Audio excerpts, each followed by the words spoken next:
So Heritage Festival has been a tradition that our station has put on. This is our 11th year in this format. The point of the festival is to help people make meaningful connections with their community. The mission of our museums is to help tell Ogden stories and make those meaningful personal connections with history and culture. So with that event, I hope that people can come and learn and share with their neighbors and learn a little bit more about the people who call Ogden home.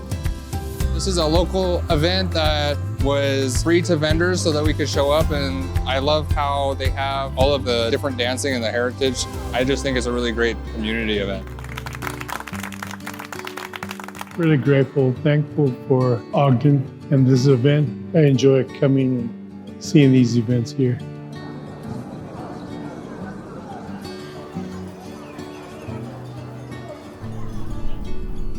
Well, we should celebrate diversity, especially at the time that we're at in our country right now. I think this is just a way to celebrate, honestly, the history of our country and the people that live here. So I think that it's helpful when our city does things like this to make sure that we're inclusive of everyone that lives in our country.